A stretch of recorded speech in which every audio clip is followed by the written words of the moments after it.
Une radio, une télé, même la presse écrite, quand vous avez des pages où vous faites de la publicité pour les gens, vous ne le faites pas gratuitement, vous percevez de l'argent.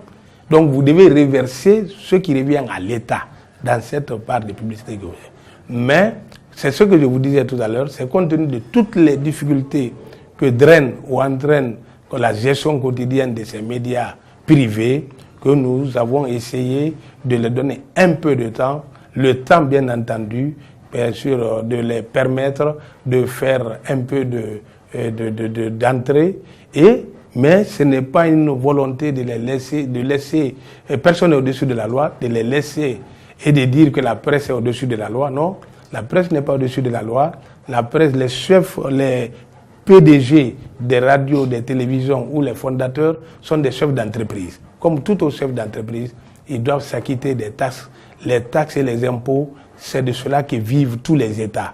Donc, est-ce qu'ils le savent? Comment ils réagissent quand le problème est posé? Comment ils réagissent? Non, on a eu une communication, un échange. Ils ont demandé une doléance.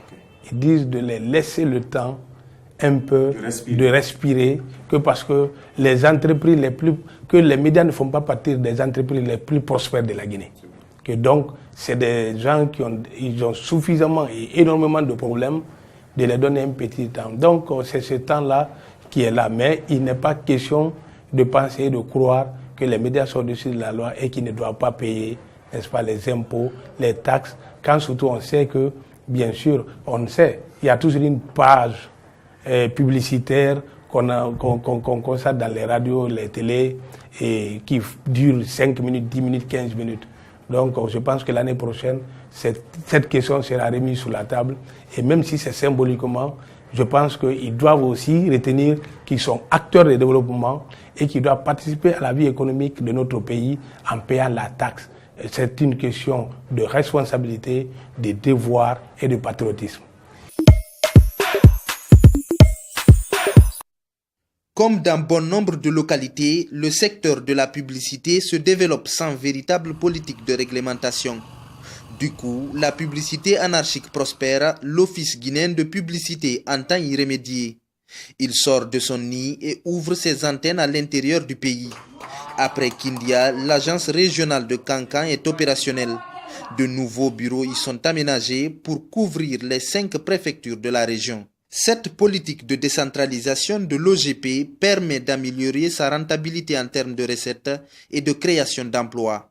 Aujourd'hui, une administration de proximité à travers l'OGP est créée et ça va générer non seulement des ressources, mais aussi ça va embellir la ville. Dans les prochains jours, les agences de Mamoun, Labé et Boké seront aussi inaugurées. Ainsi, la publicité anarchique et parfois illégale aura du mal à survivre.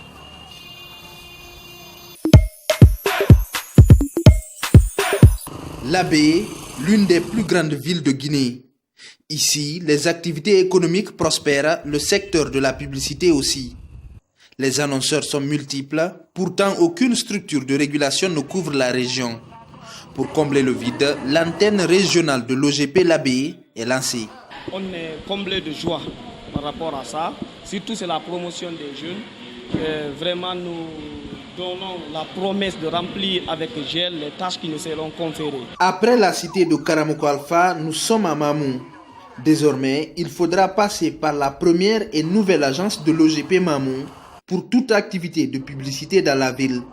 Ainsi, plus de place pour la publicité illégale. C'est un outil qui permettra à coup sûr de faire avancer davantage notre pays sur le bon chemin. Parce que les panneaux publicitaires sont une chose, mais les tenants de ces panneaux ont besoin d'être sensibilisés, informés pour faciliter la mobilisation des ressources. Avec la mise en marche de ces antennes régionales de l'Office guinéen de publicité, de nombreux jeunes pourraient sortir du chômage. Chaque agence devra employer une vingtaine de travailleurs à temps plein. Si nous retournons, monsieur le directeur, à la publicité d'affichage, par exemple, nous voyons des panneaux publicitaires en ville, dans certains milieux, et c'est implanté sur des territoires géopolitiques, dans des quartiers, dans des communes, qui sont des collectivités. Qu'est-ce que les collectivités gagnent par rapport à cette implantation des panneaux? Intéressante et pertinente question, M. Kabakonde. C'est vrai, nous avons une relation de partenariat avec toutes les collectivités de la République de Guinée. Je vais nommer les 38 communes. De Conakry, les 5 communes, jusqu'aux 33 communes de l'intérieur du pays. Ceci étant, selon le code des collectivités, en ses articles 300 et 302, la gestion de l'espace public appartient aux collectivités locales, c'est-à-dire les mairies. Mais cela ne leur donne pas le droit de prélever des taxes sur la publicité. La gestion des espaces publics les appartenant, ce même espace public, la gestion à caractère publicitaire de ces espaces-là appartient à une seule et unique institution à la République de Guinée qui est l'Office guinéen de publicité, l'OGP. Donc, c'est comme si on faisait la location de ces espaces publics et on faisait la gestion. Et donc, il faut reverser les ristournes à ces collectivités-là. Et c'est ce que nous faisons. Toutes les 38 communes de la République de Guinée reçoivent chacune annuellement le paiement de ces ristournes-là. C'est proportionnel par rapport... C'est proportionnel, bien sûr, selon que vous avez plus de publicité dans votre ville que dans une autre ville. Monsieur le directeur, nous allons parler à présent de l'apport de la publicité, puisque nous sommes dans une émission qu'on appelle « Investir en Guinée ». Qu'est-ce que la publicité apporte à l'économie nationale? Oui, c'est normal de poser cette question. Il faut retenir que, en tout cas, de 2014 à date, la publicité, je veux dire, le secteur de publicité est devenu à part entière un acteur qui contribue au développement de l'économie de notre pays. J'en veux pour exemple, ou pour preuve, nous reversons les taxes et les impôts que nous prélevons sur les paiements effectués par les différentes entreprises ou les différentes régies publicitaires aux impôts, ce qui n'était pas le cas.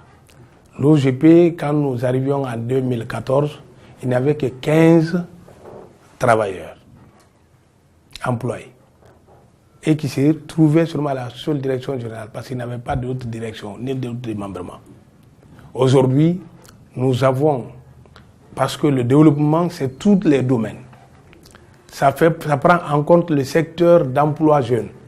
Aujourd'hui, grâce donc à l'installation ou à la mise en place de ces démembrements opérationnels de l'OGP à Conakry et à l'intérieur du pays, en termes d'emploi, l'OGP emploie plus d'une centaine de travailleurs aujourd'hui, alors qu'à mon arrivée en 2014, c'était une quinzaine de travailleurs.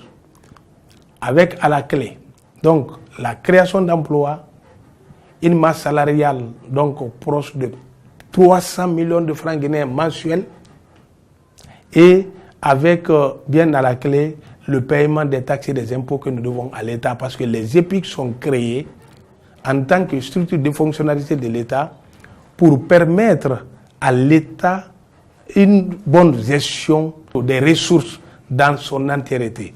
C'est-à-dire que l'État, dans les conditions normales, je sais que la RTG ne paye pas de taxes et d'impôts. D'autres, le HOREA ne paye pas de taxes et d'impôts. Parce que ce ne sont pas des EPIC, ça dépend du statut juridique. Ce sont des services déconcentrés de l'État. Nous sommes donc des EPIC, nous avons pour mission d'apporter à l'État de la richesse. Nous avons pour mission d'apporter de l'argent, d'apporter du cash, d'apporter la contribution qui doit permettre de participer au développement et à la construction nationale.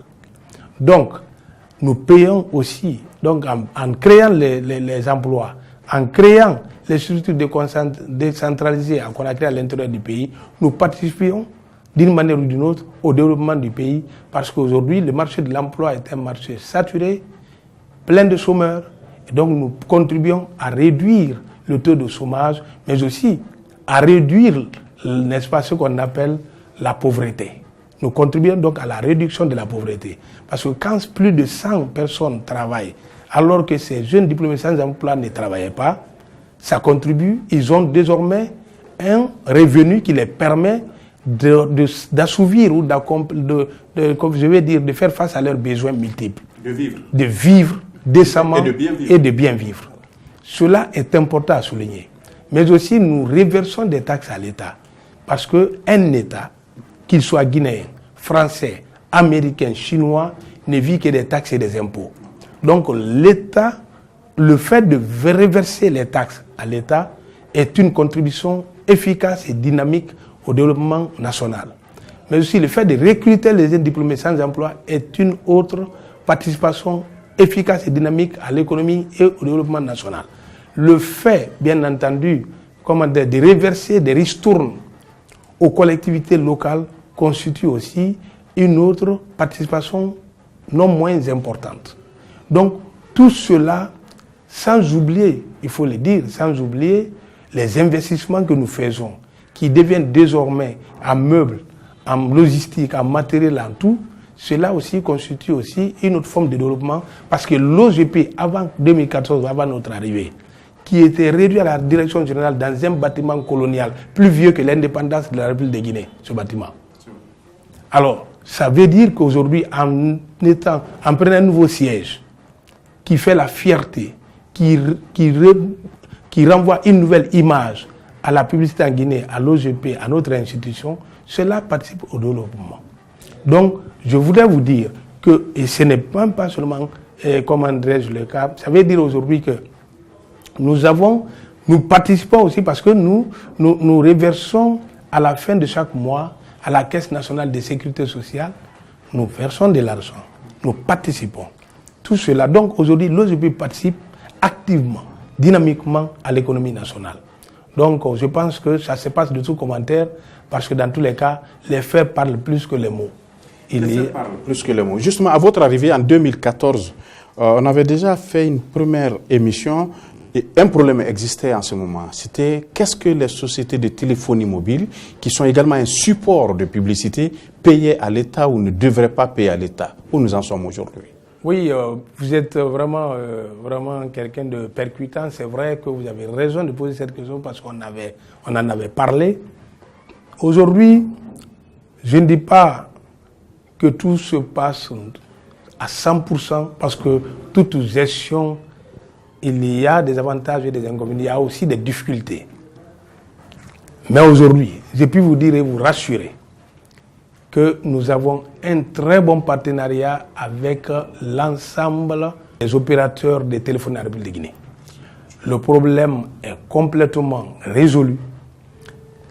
Par finir, l'OGP entre dans ses fonds, l'État perçoit ses taxes versées au compte de la publicité sur le market qu'on appelle le marketing mobile, c'est-à-dire la publicité sur le téléphone, sur nos téléphones que nous recevons pour vous encourager à consommer un produit, une marchandise ou un service d'Orange, d'Areba ou de Celcom. Donc, cela se passe sans aucun problème, sans histoire. Oui, au début, on a eu des difficultés parce que, vous savez, la mauvaise habitude à la vie dure, ce n'est pas seulement en Guinée, c'est dans le monde entier. Quand les gens ne sont pas habitués à payer quelque chose et que du coup, un matin, on les demande de payer, alors ça pose des problèmes. Alors il faut de la méthode, il faut de la stratégie, il faut de la procédure, de la pédagogie pour le faire.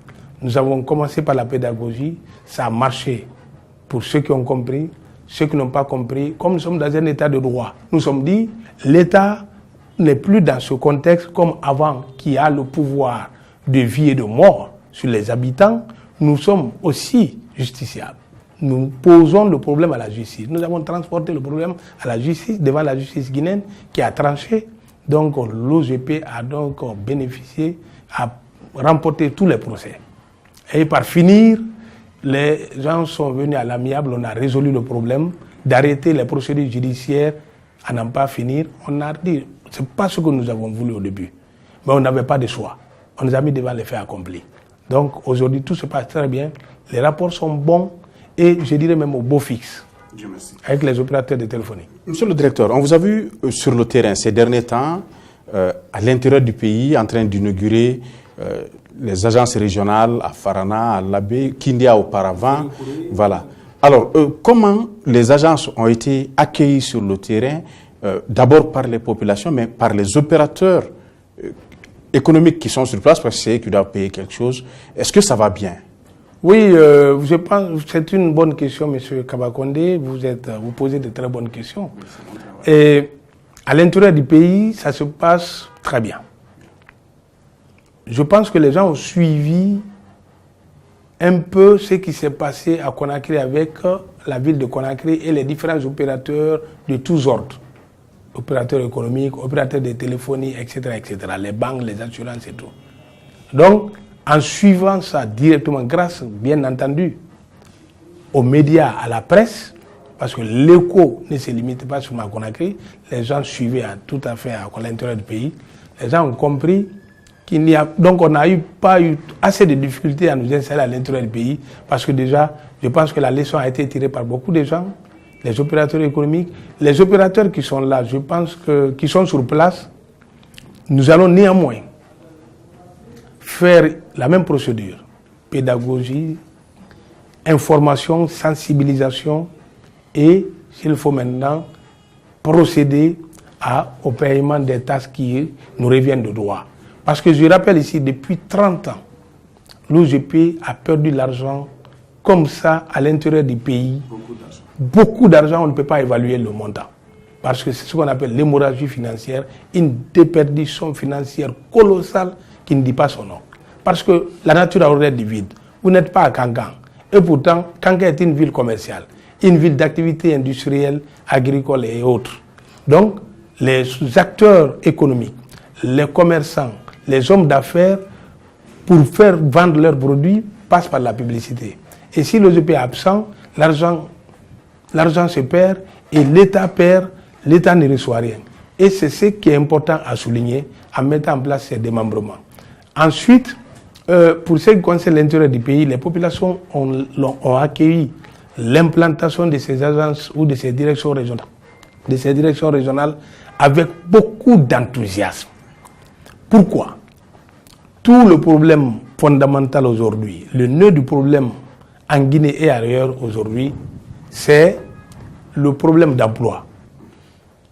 Parce que vous installez une agence comme l'OGP à l'intérieur du pays, dans les capitales régionales, avec une vingtaine, une trentaine d'emplois à la clé, ça fait moins de chômeurs.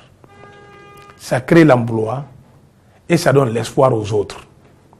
Donc, ce qui veut dire que quand je suis parti à l'intérieur, toute la tournée nationale que j'ai faite, les gens ont toujours dit partout que oui, on ne travaille pas, il n'y a pas d'emploi, on est chômeur, j'ai 40 ans, j'ai 40 et quelques, j'ai 30 et quelques, mon père, ma mère continuent à s'occuper de moi, c'est honteux, c'est vilain, etc., etc. Donc, en créant les agences régionales de l'OGP à l'intérieur du pays, dans les capitales régionales, on donne donc l'opportunité aux fils résidents, parce que je l'ai dit, que la politique que nous voulons, nous n'importerons aucun chômeur de Conakry, ni d'une région, pour amener dans une région où on implante l'Office guinéen de publicité. C'est les fils diplômés, sans emploi, qui résident dans la ville, qui connaissent bien le terrain, c'est un avantage.